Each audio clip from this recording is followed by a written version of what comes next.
Police आयुक्तांकडे आज निवेदन दिलं। एक दोन निवेदन होते। एक पहिलं निवेदन होते की ललित पाटील प्रकरणामध्ये संजीव ठाकूरला आतापर्यंत अटक केली नाही, अनेक अधिकाऱ्यांना अटक केली, पोलिसांना अटक केली आणि डॉक्टरांना भी अटक केली।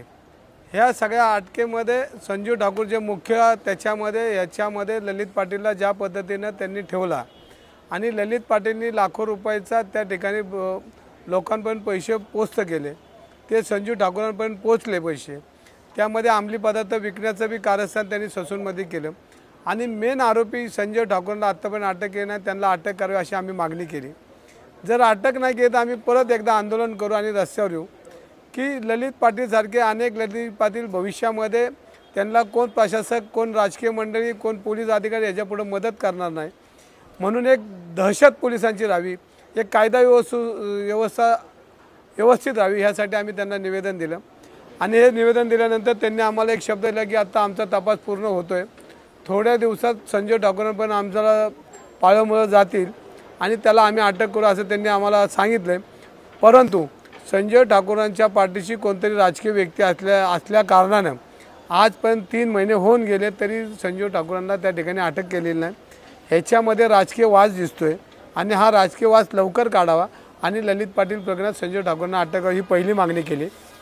दुसरी मागणी अशी केली की गेली कित्येक वर्ष कोथरूडमध्ये ज्या पद्धतीने गुन्हेगारीचं वर्चस्व आणि गुन्हेगारांच्या टोळ्या ह्या कोथरूडमध्ये वास्तव्यात आहेत, कोथरूड भयमुक्त करा। कोथरूड अशांत कोथरूड आहे। कोथरूडमध्ये गेली कित्येक वर्ष भारतीय जनता पार्टीची सत्ता आहे, त्या ठिकाणी आमदार भारतीय जनता पार्टीचे, पालकमंत्री भारतीय जनता पार्टीचे, पण ज्या गुन्हेगारांना राजकीय आश्रय दिला, राजकीय वरद आश्रय दिला, त्याच्यामध्ये त्या ठिकाणी चंद्रकांत पाटलांच्या निवडणुकी असेल, माझ्या पोटनिवडणुकीमध्ये असेल, हे सगळे गुन्हेगार हे भारतीय जनता पार्टीसाठी काम करत होते आणि आज पोलीस खात्यातली लोक त्या गुन्हेगारांना अडवण्याचं सुद्धा धाडस करत नाही, कारण हे गुन्हेगार पालकमंत्र्यांबरोबर भाजपच्या मंत्र्यांबरोबर फिरत असतात आणि ह्यामुळे ह्या गुन्हेगारांचा धाडसी वृत्ती वाढलेली आहे। सर्वसामान्य लोकांना जगणं मुश्किल झालं। कोथरूड भयमुक्त करा, तिथले जे पुढाऱ्यांबरोबर राजकीय लोकांबरोबर जे गुन्हेगार फिरतात त्यांच्यावर कारवाई करा। जर ही कारवाई केली नाही तर भविष्यात लोक रस्त्यावर येतील आणि पोलीस खात्याच्या विरोधात मोठं आंदोलन करतील। आज कोथरूडमध्ये एक महाराष्ट्रामध्ये कोथरूड हा गुन्हेगारांचा अड्डा अशी जी मानसिकता लोकांची झाली ती पुसण्यासाठी पोलिसांनी काम करावं। त्याच्यामध्ये पोलीस खात्याचे अनेक अधिकारी तिथं कमतरता, त्या अधिकारी टाकावेत। जे ॲक्शनमधले अधिकारी आहेत, जे धाडसी अधिकारी आहेत, त्यांचा त्याच्यामध्ये नियुक्ती करावी। क्राईमला PI नाहीत, क्राईमचे PI द्यावेत, अनेक अधिकारी द्यावेत अशी मागणी आम्ही ह्यांना केली, पोलीस आयुक्तांना। आणि भयमुक्त कोथरूड करा अशी आम्ही मागणी आता केलेली आणि पोलिसांनी तसा शब्द दिलेला आहे। पण जर नाही झालं तर आम्ही पोलीस खात्याकडे लोकशाही पद्धतीने ज्या वेळेला कोथरूडवासियांसाठी ज्या अडचणी असतील त्यासाठी आम्ही पोलीस आयुक्तांच्याकडे आमची मागणी करू, लोकशाहीसाठी रस्त्यावर उतरू। चंद्रकांत पाटलांच्या आणि तुमच्या पोटनिवडणुकीत गुन्हेगारांचा समावेश होता, फिरत होते, कुठले ते गुन्हेगार होते त्यांची नावं सांगू शकाल का तुम्ही? ह्याच्यामध्ये सगळेच गुन्हेगार फिरत होते, एकाचं नाव घेऊन उपयोग नाही, महाराष्ट्रातले सगळेच गुन्हेगार आले होते। त्याच्यामध्ये जे गुन्हेगार भाजपमध्ये आत्ता आहेत, भारतीय जनता पार्टीचा राज असलेले गुन्हेगार आजही फिरतात। त्यामुळं हे तुम्ही मला तुमच्या चॅनलमधनं मी एकदा निवडणुकीत बघितलं, कारण मी निवडणुकीच्या प्रचार होतो, ते जर तुम्ही चॅनलमधनं काढले तर गुन्हेगार तुम्हाला दिसतील। पण आज कोथरूड अशांत झालं आहे।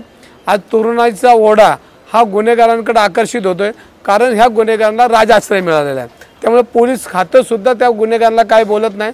त्यामुळं नवीन पिढी ही बिघडायचं काम ह्या गुन्हेगारांमुळे होतं आहे। याला पूर्णपणे जबाबदारी ह्या राजकीय लोकांची।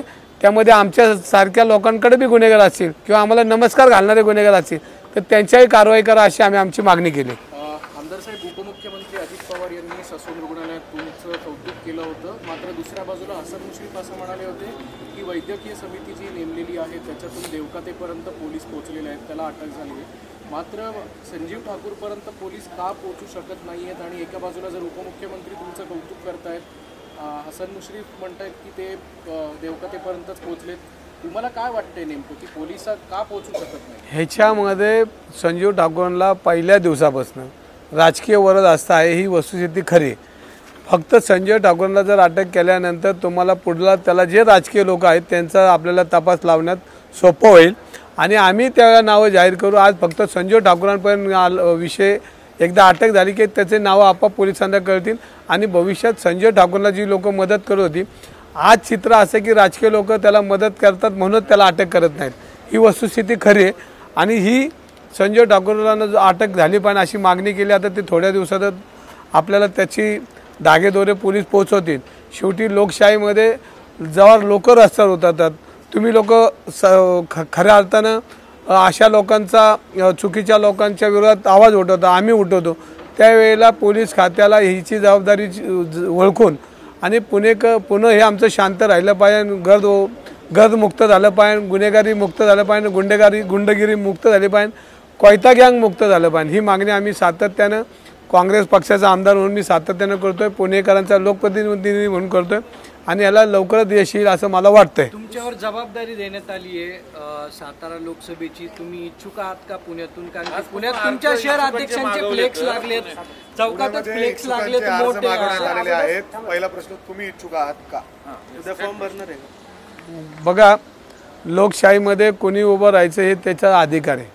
काँग्रेस पक्षातले जेवढी लोक आहेत ते तिकीट उमेदवारी मागणार आहेत, मग मोहनदादा जोशी असतील, गोपाल तिवारी असतील, अरविंद शिंदे असतील, माझ्यासारखा कार्यकर्त्याला उद्या पक्षाने म्हटलं तर मी उभा राहायला तयार आहे, अभय छाजेड असतील, बाळासाहेब शिवरकर असतील, पण सगळ्यांना ह्याच्यामध्ये ते उमेदवारी मागण्याचा अधिकार आहे।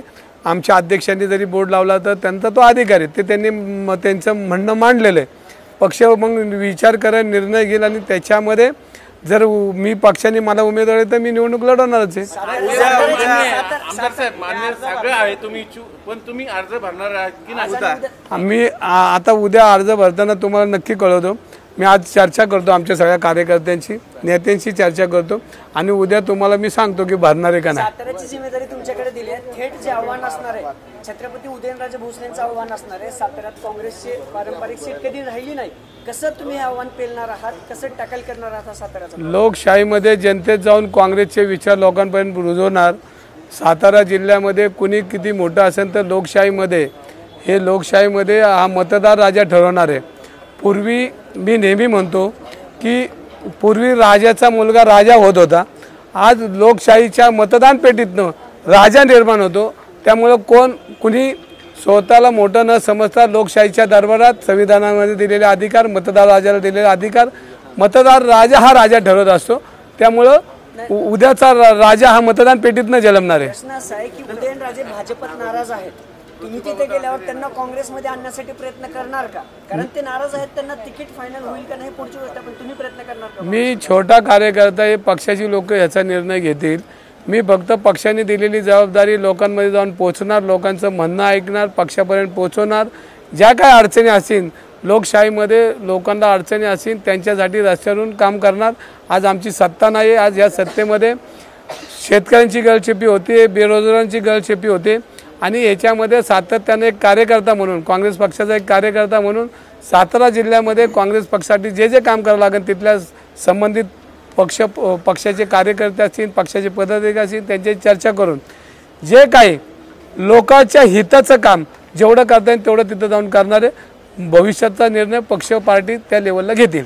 धन्यवाद। चव्हाण तिथे माजी मुख्यमंत्री आहेत, आता आमदार आहेत, मग एका अर्थाने ते मग तुम्ही तिथले प्रभारी झाला, ते कसं करणार? नाही, मी तुम्हाला तेच म्हणलं की पक्षाचे प्रमुख जे आहेत त्यांच्याशी चर्चा करून पुढे निर्णय ते घेतील। एक कार्यकर्ता म्हणून जे काय पक्षाला योगदान देता येईल तेवढं काम मी करेन। काँग्रेसची अंतर्गत गटबाजी जी पुण्यातली आहे ती चव्हाट्यावर अनेक वेळा दिसलेली आहे, ती आंदोलन असेल किंवा इतर भूमिका जेव्हा काँग्रेसचे नेते घेतात। नाना पटोले यांनी तुमच्या आणि शहराध्यक्षांची गळाभेट घालून दिली अशी देखील चर्चा आहे, त्यामुळे अंतर्गत वाद मिटलेत असं म्हणायचं नाही। वाद चर्चा हे कुटुंब आहे आणि कुटुंबात बी आपल्या चर्चा भांडणं वाद असतात, पण ज्यावेळेला लढायचं म्हणलं तर एकत्र लढणार। आणि काँग्रेस हा विशाल पक्ष आहे, हे थोड्या घटना होतात आणि या घटनेतून थोडी चकमक असते, पण ते निवडणुकीच्या काळामध्ये सगळे एकत्र निवडणूक लढताना दिसतील। तुमचा 2 दिवसापूर्वी एक फोटो व्हायरल झाला, गणेश बीडकर आणि तुमची एकत्र भेट घालून दिली महानगरपालिकेत। नाही, मी रुपालीताई ते सगळे उभे होते आणि माझं रोज लोकांसाठी मी 4 वाजता महानगरपालिकेत जातो, हे लोकांना माहिती आहे। ते सगळे बाजूला उभे होते, रुपालीताईंनी मला बोलवलं भाऊ फोटो काढा, शेवटी फोटो काढणारे राजकारणामध्ये कोण कोणाचा दुश्मन नाही, कोण कोणाचा दोस्त नाही. त्यामुळे कुणी आलं तरी आपण नमस्कार करणं आपली संस्कृती. आपण पुणेकर आहोत, कोण मोठा असलं तरी त्याला वाकून नमस्कार करणं, छोट्याला बी वाकून नमस्कार करणं ही आपली संस्कृती. त्या पद्धतीने कुणी भेटलं तरी आपण नमस्कार करतो. मिटले का तुमचे? आमचे वाद कोणाशीच नाहीत. राजकारणात वाद हे तात्पुरते असतात. राजकारणात बदल असतो, 8-8 दिवसांनी बदल असतात, त्यातला तो बदल असू शकतो. नाही, आता ते पोटनिवडणुकीची स्थगिती जी आहे घेण्याच्या संदर्भात हायकोर्टाने आदेश दिलेत की त्याला स्थगिती दिली. लोकसभेच्या पोटनिवडणुकीची सुप्रीम कोर्टाने स्थगिती दिली. हायकोर्टानं प्रश्न केला होता सुप्रीम कोर्टाला की लोकसभा निवडणूक का नाही झाली, त्यावर सुप्रीम कोर्टाने आता निवडणुकीला आचारसंहितेला 10-12 दिवस राहिलेत. त्यामुळे सुप्रीम कोर्टामध्ये निवडणूक आयोगाने ती बाजू मांडलेली असेल की 2 महिन्यामध्ये निवडणुका होणार आहेत आणि मग कशा घ्यायच्या. पण हायकोर्टाने जे ताशेरे ओढले हे बोथट ताशेरे आहेत. आता कोर्टाचे ताशेरेच बोथट आहेत हायकोर्टाचे. कारण निवडणूक आयोग त्यांच्या मनमानी पद्धतीने ह्या महाराष्ट्रामध्ये वागते, देशामध्ये वागते. आणि त्यामुळं आता ताशेरे ओढणं आणि ह्या काय ज्या गोष्टी अनेक कोर्टासाठी बोथट आहेत, हे सगळं ठरवून केलेलं काम आहे. निवडणूक आयोग कोणाचं ऐकत नाही. निवडणूक आयोग हे भारतीय जनता पार्टीच्या लोकांना वेटीस त्यांच्या दावणीला जाऊन बांधलेलं निवडणूक आयोग आहे. त्यामुळे ह्याच्यामध्ये जे भारतीय जनता पार्टीला पाहिजे तेच करतात. आणि त्याच्यामुळे हायकोर्टाने ताशेरे ओढू द्या, नाही तर सुप्रीम कोर्टाने ताशेरे ओढू द्या, ह्याच्यावर कोण लक्ष देत नाही. कारण आपण बघितलं असं 40 आमदार ज्यावेळेला गेले तर सुप्रीम कोर्टाने आदेश दिले 10 तारीख आहे उद्या, त्याच्यातही काय होतंय का नाही हे शंका आहे. त्यामुळे कोर्टाकडे आता जास्त आशा ठेवणं हे योग्य नाही.